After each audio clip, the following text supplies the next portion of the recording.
May, how did you find carnivore? So I first learned about carnivore from Jordan Peterson and his daughter Michaela. I watched a lot of their content just because I'm really into like the whole niche on the internet of like kind of nonfiction interests, like learning and stuff.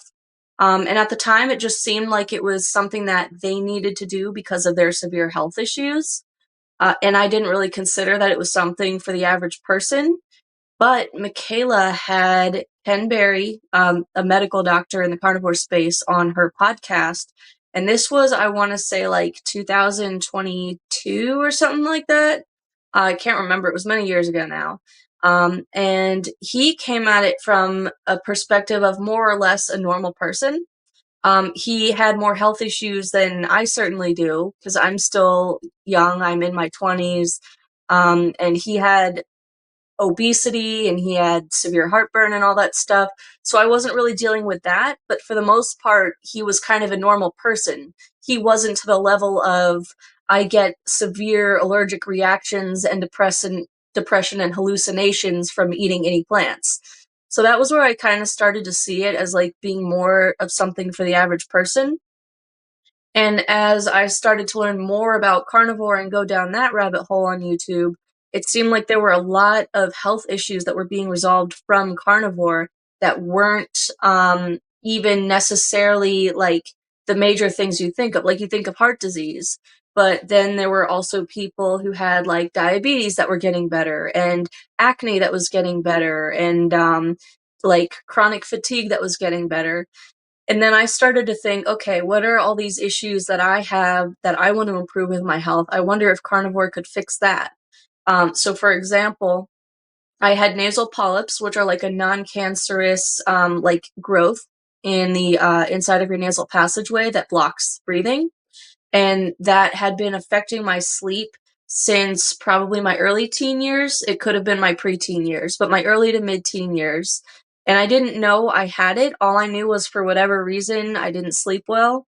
And then it was in my early 20s, I think it was my kid's pediatrician that while I was there, I was just like, oh, by the way. And I asked him what he thought that could be. And he said nasal polyps, and turns out that's what it was. So I went on Google and I searched some keyword like carnivore and nasal polyps. And I found someone on Reddit who was saying that their nasal polyps were so bad, even after having multiple surgeries to have them removed, that they wanted to unalive themselves because of how bad it was. And carnivore took care of those, they got rid of them. So I wasn't quite ready to jump on a carnivore then.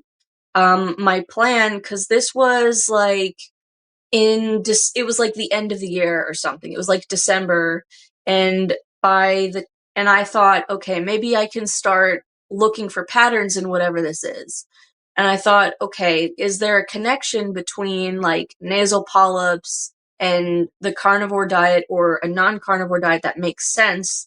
And I ended up suspecting the answer was inflammation. I thought, what if the answer is that the nasal polyp is caused by inflammation and that's caused by all the sugar? So I started by cutting out sugary coffee for a little bit, and that shrunk my nasal polyps down a bit. And I started slowly losing weight, but very, very slowly. I think I lost like 2 pounds over the course of like 2 months or something like that, or 3 months. And I was not very optimistic about because of how slow it was. And I'm thinking I could make all this great progress, but then one holiday could put back on everything that I've cut out, not just in weight, but in terms of fat. Because if I'm losing small amounts of fat and then I have like one cheat day, all my progress is undone. Now, at the time, I weighed about 200 pounds, like just under 200. I remember because I was trying really hard to not hit the 200 mark. My lightest weight that I'd ever been as an adult was 136 pounds. So getting up to like almost 200, that's like more than 60 pounds of extra fat. So um, I knew I wanted to do carnivore, but I figured let me just research it and then I'll start it the following year. But I'm in the army and you have to meet certain fitness standards and certain body composition standards. And I failed a fitness test, and I failed we call it height and weight. But basically, it's where they check and see based on how much you weigh and how tall you are and what your gender and age group is. They determine if you're meeting the body fat standards or not. So I failed those, and you have a time limit to get off. What they do is they put you on a program where you have to lose you have to lose between 3 to 8 pounds a month of weight, or 1% body fat every month. It could be either or. And then you have to make a certain amount of progress each month, and then you have a certain number of months to get off the program. And I wanted to speed things up because it was holding up my career, because when you're on that program, favorable actions get suspended. So it was like inhibiting my ability to promote and to re-enlist for longer periods of time and stuff like that. So I decided to speed up the process and do carnivore for 3 months. And it worked pretty well. And I felt really good. But I kept waiting for that 3 month period to be over so that I could eat all the foods I was sentimentally attached to. I don't remember all the foods I wanted, but I very, very clearly remember wanting to have beef lo mein, because that was something I thought about like all the time. So I hit the 3 month mark, and I was losing about 7 pounds a month at that point. So pretty big weight loss. And that had me down to about, I think, 165. And after the 3 month period was over, I ended up having about 2 weeks where I kind of just ate whatever I wanted. Didn't feel good afterwards. And it really helped me appreciate how good I felt on carnivore. The problem is that I didn't want to get back on carnivore again, because even though I felt bad, I still liked all those foods. So what I ended up doing instead was I changed my diet in a way that made more sense with what I learned from carnivore. And this is what I teach my kids. I started categorizing food into 3 categories. Healthy foods, which is like meat, eggs, butter, and fish, that type of stuff. Junk food, which is grains, starches, and added sugars. And then okay food, which is more or less everything else. I don't think it breaks down quite that simply, but it made it a lot easier, because then what I would do is I'd say, okay, if I'm hungry, junk food doesn't count as a meal, and okay food doesn't count as a meal. I have to actually eat meat. And if I want to eat okay food with the meat, then I will do that, but meat has to be the main body. And for junk food, I said, okay, well, I've learned that sugar is a drug. So what if I treat sugar the same way that I treat alcohol? Like, alcohol is a drug. You can't be drunk at work. You can't like have alcohol the night before work if it's going to affect the next work day. So I started doing that.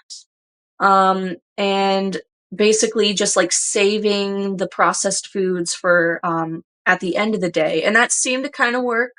I was still losing weight. I ended up getting off the body weight program, even though I hadn't been doing carnivore for the entire time. But I stayed at around 165 after that. And that stuck around for many months. And then I had my first conversation with you. And at the time, I defined myself as animal-based low carb, because I was striving for a carnivore diet, but I wasn't succeeding, and I thought it would be dishonest to call myself a carnivore if that's not what I'm actually doing. So I switched to animal-based low carb. Now, low carb is, it's considered to be under 100 grams of carbs a day. But what happened is that after I started classifying myself as animal-based low carb, I started eating worse than that, which is kind of what was happening on carnivore. It seemed that whatever I set my goal towards, I would eat a little bit worse than that. So for example, if I tried to eat lion diet, I would end up eating carnivore. And if I tried to eat carnivore, I would end up eating animal-based low carb. And if I tried to eat animal-based low carb, that turned into something in between the guidelines and the standard American diet. And for a while, I was like, okay, well, this isn't ideal, but I can work with this. Also because so you have to take a fitness test every 6 months. And I had a lot of other stuff going on with my career and my personal ambitions. And I kind of just didn't really want to have to take the time to worry about my health and fitness. I'm like, you know what? I've got another 6 months to go. I'm just going to relax for a little while. So I ended up not being so serious with my diet. And I noticed that I was getting fatter again because my clothes weren't fitting quite right. Now, I tend to keep approximately the same shape even when I gain weight. I think it's challenging for me to see because I don't use the scale very much. I think it's challenging for me to see when I'm putting on fat because I'm shaped roughly the same, whether I gain or whether I lose, which on the one hand, I'm grateful for. But on the other hand, I didn't realize until I was about 190 that I'd put on a lot of that weight back again. So I started thinking, how did I let it get to this point? And one of the big things, and this was the first thing I cut out, was mozzarella sticks. Because here was my logic: animal based, because cheese is the main part of it. And it's low carb because there's only some breadcrumbs on the outside. It's not the majority of the meal. And it's, once in a while, it averages out to about 100 grams of carbs a day. But then I was eating mozzarella sticks every day, and I was eating it with marinara sauce. So I'm like, okay, this is the biggest thing that has to go. So I started cutting that out. One of the other things I tried doing, my unit pretty much does fitness tests exclusively on Wednesdays. And what I ended up doing, because I didn't want to get rid of all the junk food and stuff, was I started structuring my diet around the days of the week. And I would have since Wednesday was a PT test day, Wednesday would be my cheat day where I'd eat whatever I wanted to, and I would drink alcohol, which was another thing I experimented with, because I'm not addicted to alcohol, and my thinking is if I train myself to only eat junk food when I'm drinking alcohol, maybe I'll start craving it less at other times, which it kind of worked. Although I did start drinking alcohol every week then, instead of just like once or twice a month. And that wasn't so good for my health. That definitely affected my sleep. But I would say, okay, I'll eat carnivore all week, but then I will cheat on Wednesday evenings specifically. That way, if I ever have a fitness test the next day, like the next Wednesday, I have a full week to recover. But that turned into cheating on Wednesdays and eating my leftover on Thursdays. And then that turned into, well, I don't wanna yet. And I kind of just was not even close to animal based low carb at that point. So I'm like, okay, this has to go. So then the next thing I tried was between PT tests, I thought, okay, I'm going to write a list of like all the foods that I love, and I'm allowed to have each one time in between fitness tests. And then everything else will be carnivore. Those are like my approved deviations. And the problem is that the list was so long of the foods that I loved that I kind of never really got to eating carnivore either. So I did stop gaining weight. That was good. But where I am now is I've realized that that list doesn't work either. And I'm not sure exactly what I'm doing now. I don't know why, but the last month or so, for whatever reason, I feel like I've just gotten better at eating purely carnivore foods and not eating other things as much. I don't know why. Maybe it's that cutting out the weekly, that's what I think is probably the biggest thing, is cutting out the weekly cheats has made it so that I'm craving carbs less. Or it could just be that I'm more mindful and I keep trying things. So I'm still maintaining weight, but I do feel that my sleep is improving a little bit. And I'm getting a little more fit, although I am also working out more consistently. Um, so yeah, that's kind of where I am now, trying to eat carnivore as best as I can, but struggling with sentimental attachments to these foods. Right. So, like, what does a typical day look like for you now? So I eat 2 meals a day. The times that I eat them vary, but I divide them into what I call work meal and dinner. Work meal is anything from breakfast to lunch, and it goes anywhere from like 8 a.m. to 4 p.m. And dinner is 4 p.m. and after. Um, One of the main things that I eat for breakfast is eggs. I go to the dining facility and I get omelets with ham, chicken, and cheese. And I also get fried eggs there as well, over medium. And they have like these butter packets that are there, in like the condiments area. And so I'll grab like a handful or two of those and take them to work with me. And I have like a bucket now because sometimes there's leftovers. I have like a bucket on my desk and I just put my leftover butter there. On days when I don't get breakfast, either because I get lunch or because I'm not quite hungry, if I get bored, I'll just snack on the little butter packs. Um, in the evenings, I one of the other things that I'll do, like for lunches or for breakfasts, is they have these Hormel, the brand Hormel has these trays of 15 ounces of meat in like a sauce that's pre-cooked, and you just put it in the microwave.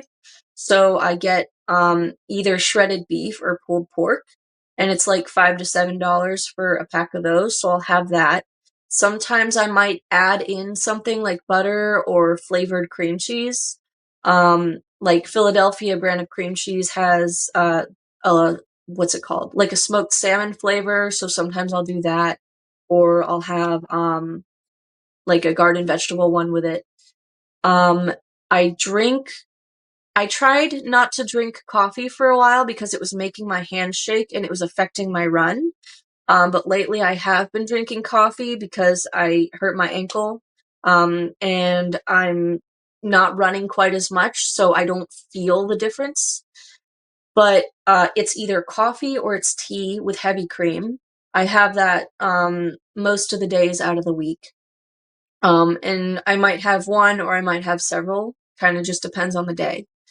For dinner, if I feel like cooking, I'll either cook like bison steaks or I'll cook like what or what's it called?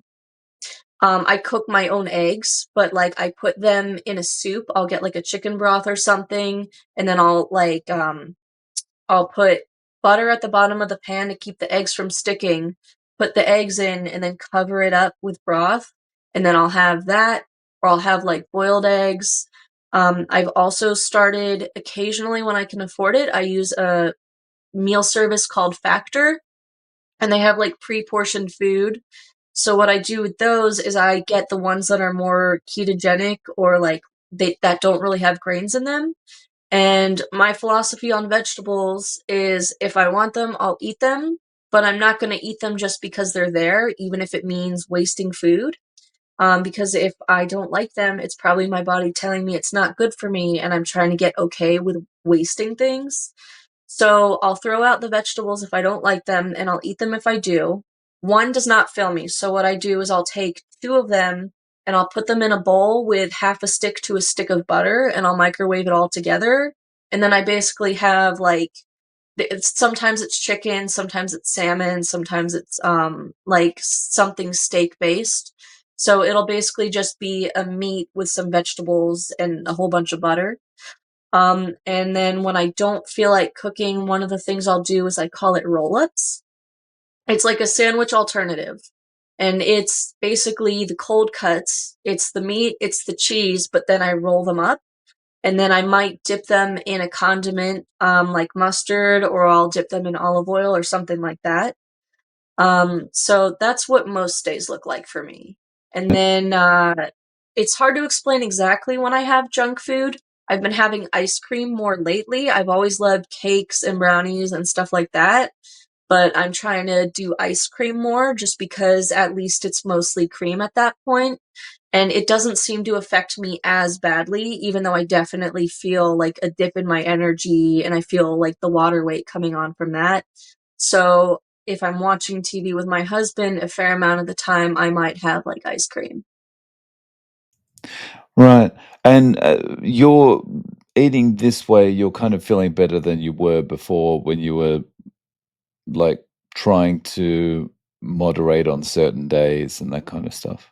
Yeah, so when I was doing the standard American diet beforehand, one of the issues that I had was, I was exhausted all the time, and I didn't know.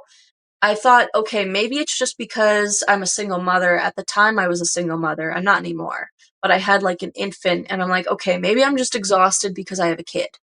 But there were other single mothers who were also soldiers, and they were finding time to meal prep. I'm like, "I can barely find it in me to just make it through the time when I put my kid to bed, let alone be meal prepping and, like, all this other stuff, or cooking just for one day." Um, when I went carnivore, I found out that it was my diet. So when I did carnivore, my energy levels were way better than they are now.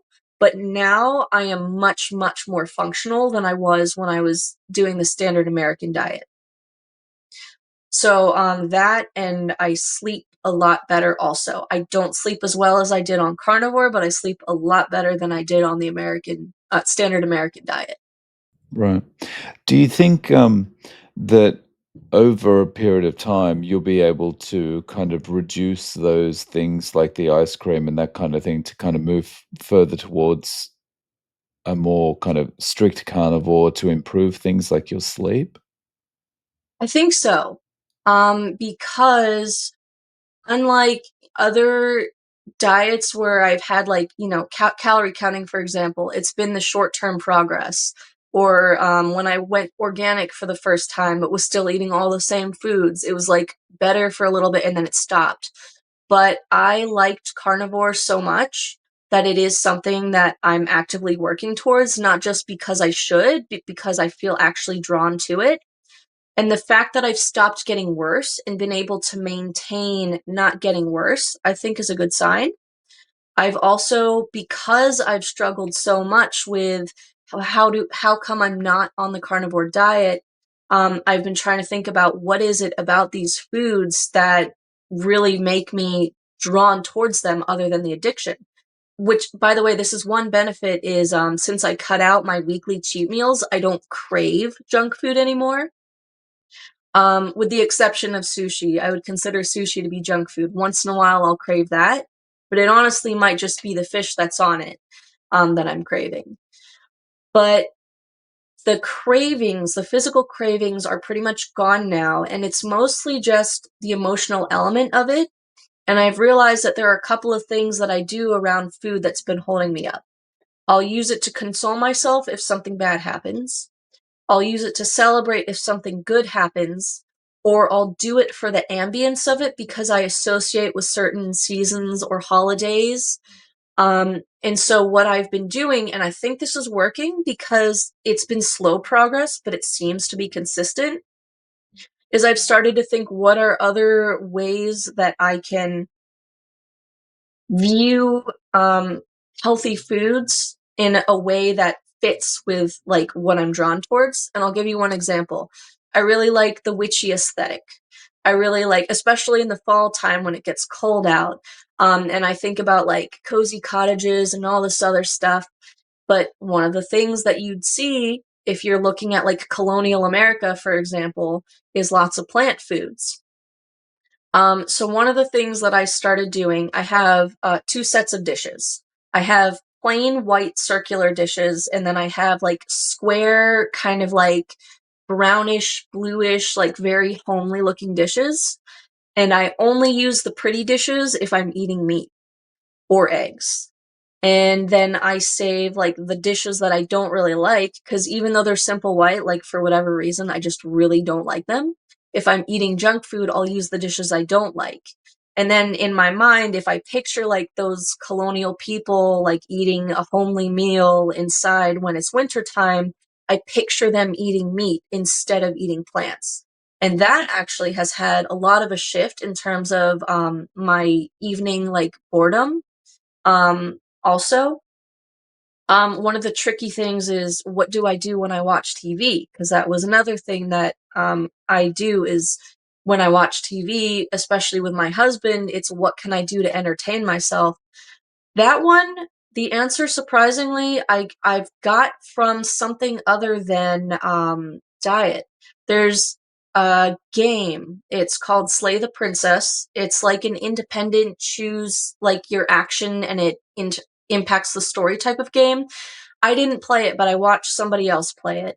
And to keep it really simple, the idea is that it's sort of like this game where there's a princess in a basement and your job is to slay her because she'll end the world if you don't. But it gets very trippy and very time loopy. And one of the endings that can happen, because there are different endings that can happen. One of the endings that happens is that you get trapped in the cabin forever, just forever, doing nothing else, which is kind of a horrific thought. Um, just not having life move at all, like maybe being dead and that's all there is. But it really stuck with me, and one of the things that I started thinking about is like, what if this actually did happen? What if this actually was what I had to deal with? And it ended up making me appreciate everything in like a much more profound way. So if I'm bored, for example, I'll think, wow, it's like so cool that I have these objects that I can interact with or this work to do.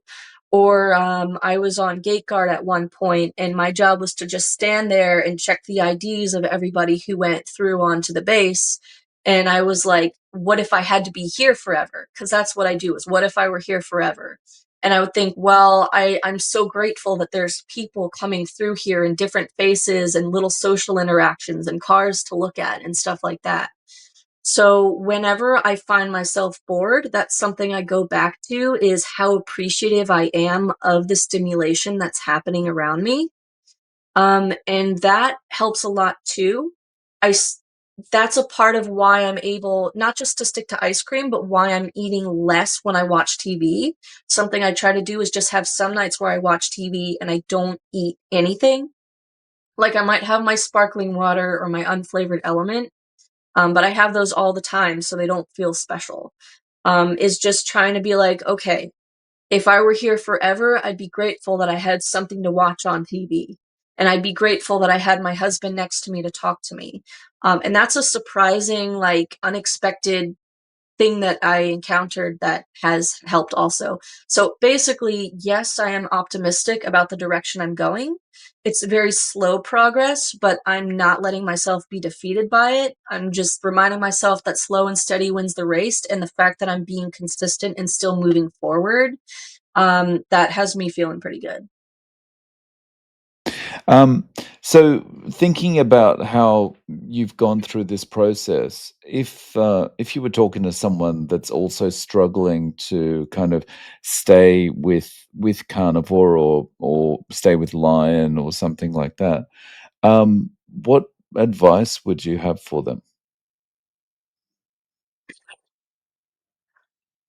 I think that I would advise them just to not give up.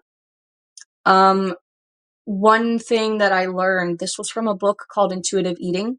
Now, I think if there were a version of intuitive eating that came out that acknowledged carnivore, that would be even more awesome.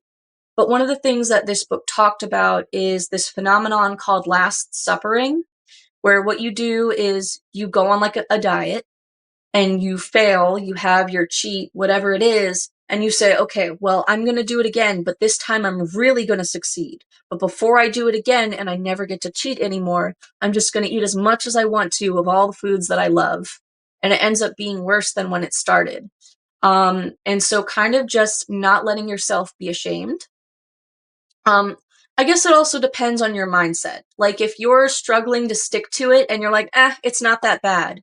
Maybe you do need to take a little look, like a little bit of a harder look at how your food is affecting you, because maybe you're not taking it as seriously as you should. But I think that for a lot of people, especially people who have struggled with other diets, that shame is a huge inhibiting factor. And I think that just encouraging you to not feel bad when you make mistakes, and just keep trying, and you're going to figure it out. As long as it's something that you really value, you'll get there. what I think, you know? Yeah, I think, continuing to try is a really important part because, when you've been through a process of trying to get healthier, trying to lose weight, trying to do all these things, and you keep falling off the diets that you tried, that it just gets easy to go, "Ah, well, this is just not for me. I'm just gonna accept my lot in life and, you know, give up." Mhm. And, that's the worst thing you can do because, like most things in life, if you just keep trying to do them, eventually you're gonna succeed. Yeah. As long as it's something that's meant to be good for you. Like, if you try to count calories eating junk, you're probably not gonna succeed. You're probably just gonna fail worse and worse. And this is one thing that keeps me trying. Um, so before I found carnivore, when I was trying to get my health in order, it was just this vague sense of I wanna be healthier and I wanna lose the weight. But with carnivore, after seeing how good I felt when I was doing it, and I didn't do it as well as I would have liked, and I know that there's something even better than what I experienced on carnivore. Anthony Chafee talks about how when you really let your body get um, adapted to a carnivore diet, that you feel like you're a superhuman. And I didn't get to experience that yet. So the fact that I have something to look forward to helps. Because if I just had to say, I'm going to have to feel hungry for the rest of my life, under eating and forcing myself to eat these vegetables and all this other stuff, it would be like there's no reward other than the reward of, well, I guess I'm being healthy. But with carnivore, there's the reward not just of, I know I'm being healthy, but I have all these things to look forward to. Like, I've been chronically underslept since I was a preteen, and I'm very much looking forward to what it feels like to be fully caught up on sleep. And I want to feel what it feels like to be superhuman. And I want not just to be slim enough to fit into my old clothes, but one of the things I loved when I did carnivore is that I got so much stronger, so much faster without changing my workout routine. And it just feels very good for me to be able to move with power physically throughout my day and not to feel like I'm dragging myself. So like, I basically really have something to look forward to, it feels like. And you just reminded me of something there. What is the status at the moment with the nasal polyp issue that you had? Hmm. It's not as bad as it was before when I was on the standard American diet. I do sleep a little better than I did back then, but definitely not as well as I did on carnivore. Before, when I was like in my early teens, I'd stopped dreaming, which dreams were something that I really loved. And every morning I'd wake up and just reflect on my dreams. And then in my early teen years, I couldn't remember my dreams anymore when I woke up. And I would wake up several times throughout the night and like go back to sleep, and I would still not feel well rested when I woke up the next day. When I did carnivore, I was sleeping so deeply that my body felt heavier than I ever remember it feeling when I would wake up in the morning, which some people would say it's a bad thing because it means that your body is getting interrupted in a critical stage of sleep. And maybe, but all I knew was this is good that my body's getting into this deep of a sleep, and I was having vivid dreams every night. Since then, there are still nights where I don't remember my dream, but there are nights where I do. But I definitely don't feel as well rested. I do feel better, but I think more of that has to do with the energy. Because when I wake up and I'm really sleepy, after a few hours of being awake, I feel fairly good. But I feel much better. I have much better energy levels since I'm not eating all the junk than I did on standard American diet. So I don't know how well the sleep is going, but that's another motivation I have is, other than diet, one of the things I'm trying to work on is getting more sleep. Because another problem is just me not going to bed, because why would I want to sleep when I can stay up and do other things? That's something I've struggled with, which I've actually learned. This is another thing that helped, by the way. Something unrelated to diet that indirectly impacted my diet and lifestyle. There's a guy named Adam Lane Smith. I also learned about him from Michaela Peterson's podcast. She has a lot of great guests on. but he is an attachment specialist and like a relationship coach and stuff like that. And he talks about how there are five bonding hormones. And what he does when he talks about it is he holds his hand up like this and he goes over each of the five of them. One of them is actually dopamine. But the other ones, he goes through why it is that he talks about people with avoidant attachment issues, which I have to some extent, but this might also apply to people who don't have it. But he goes over it and he's like, people with avoidant attachment issues, they don't get vasopressin because they're not doing teamwork, and they don't get, what's it called? They don't get oxytocin because they're not. And he goes over all of them and he's like, that leaves you with one finger left. He actually holds up his pinky. He's like, that leaves you with one finger left. This is dopamine. And since you don't get all those other bonding hormones, now you're overcompensating with dopamine for everything. And that shed a lot of light as to why I was living the way I was living. Like, there was extreme amounts of screen time back before I went on carnivore. And there was like lots of junk food throughout the day. And there was not wanting to go to sleep because I would rather just be watching TV or playing games on my phone or whatever it was instead of going to bed. And one of the ways I found out how true that was, I go to bed a lot earlier since I got married. I'll go to bed like 10 or 11 p.m. And I just thought I was getting really responsible and going to bed early.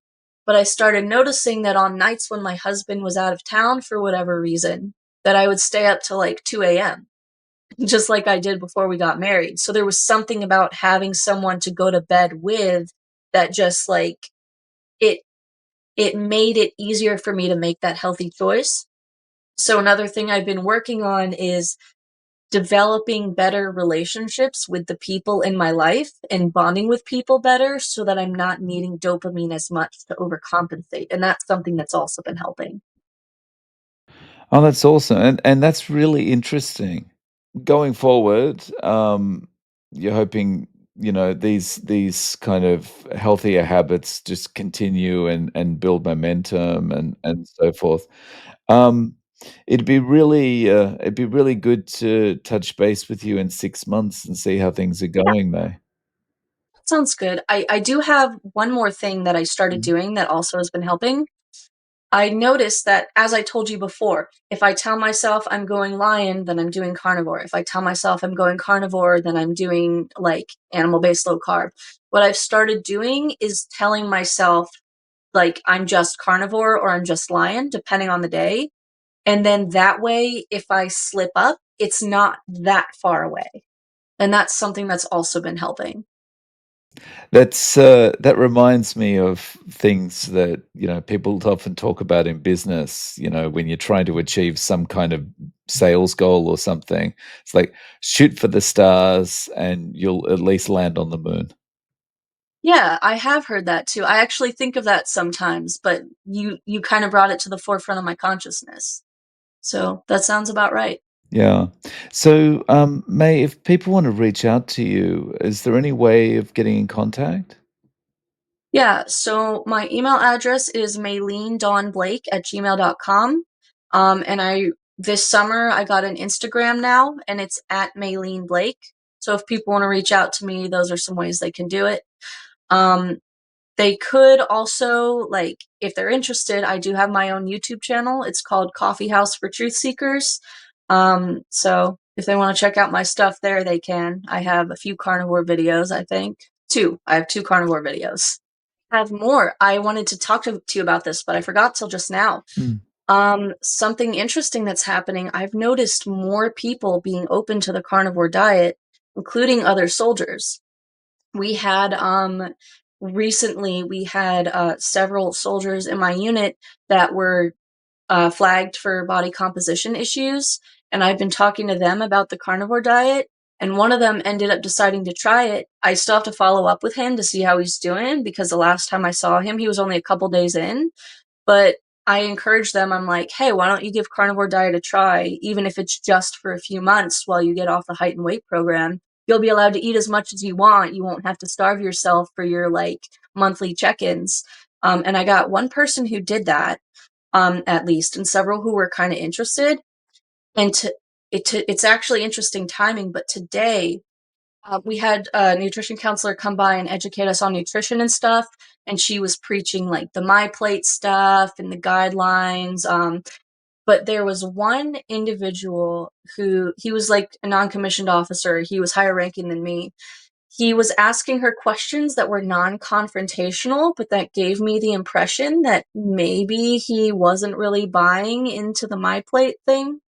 So, like, for example, one of the questions he asked was, if you eat meat, since you said that meat digests slower than carbs, if you eat meat, could you maybe feel satisfied for longer and not feel as hungry? And she said yes to that. She said, now also you could get that way with stuff that has a lot of fiber in it. But she answered yes to that, and he asked a few questions like that. And after she was done, because there were two briefings she was going to give us. One was on nutrition and one was on like performance and fitness. So we were taking a break in between, and he was like, "Do you mind if I have the room?" And she's like, "Oh yeah, sure." So she left, and he got up in front of everybody, and he's like, "Look, there's a lot of stuff that she just said here. I mean, you heard her. She said that dairy is subsidized, and so you probably don't really need dairy. That kind of calls into question how much else of this do you believe?" And he didn't talk about carnivore, he didn't emphasize meat, but he basically was like, you need to take this seriously and you need to look into this yourself. Don't believe her just because she's up here giving you a presentation. And he talked about family members that he had with diabetes, that he was frustrated and he was trying to get them to stop eating the junk. And one of the things he said, he's like, if you go to the commissary, if you go to the grocery store, and he was talking about the one in our area, he was like, the meat is all the way in the back. What do you have to walk through to get to the meat? It's all the junk. That's the food they want you to buy. And he's like, so just think about that. And then he kind of left after that. And I thought it was so cool that he stood up there and like kind of challenged her and got everyone to question. That's really interesting and really good that, you know well, I spoke to someone else that was, that's in the army, and, he said it's quite, it's just basically when you go in to eat, it's like USDA guideline heavy kinda thing. It's just Mm, like, eat all the spinach, eat all the, whatever, yeah. and, which kind of I realize it's probably there's a lot of subsidies and politics and all that kind of thing involved, but it kind of flies in the face of having a healthy military, you know? Hmm. Yeah, that's one thing is they talk about how important fitness is, but then the resources they give us don't actually teach us how to do that. So two things based off of that. Our dining facilities, when you go through the serving line, there are little colored cards in front of each food item that they have red ones, green ones, and yellow ones, and they're basically like red foods are foods that you should only eat occasionally. Green foods, or sorry, rarely. Green foods are ones you should eat often, and yellow ones are ones you should eat occasionally. And I like to go through and be like, if I were the one doing this, how would I actually do the cards? And then here's something, and if you're interested in your free time, you might have fun looking into this. The Army recently came out with a field manual for health and holistic fitness, and it talks about diet in there.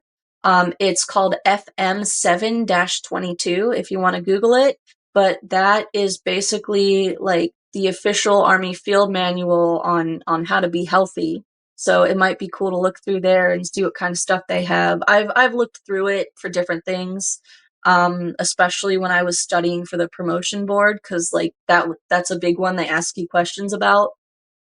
But yeah, Oh, awesome. Yeah, well, I'll link to all your socials in the show notes. Mate, thank you so much for coming back on and sharing your story and experience. I really appreciate your time. thank you for having me. I'm really glad that you wanted to have me on because there's this part of me that's like, well, I'm an imposter. This is a carnivore channel. This is zero carb. But, I figure it's not like I don't believe in the carnivore diet. It's a struggle. And one of the problems that people have in every area of life is that people who fail don't share their failures, and it kind of it can feed that shame cycle. And so I thought it would be important to come up here and talk about my struggles so that we can kind of normalize, like, it's okay that it's not easy for everyone. Yes, some people can on carnivore cold turkey and they never crave another plant ever again because they feel so great, but that's not all of us. And I want us to be able to support each other and like bring each other up.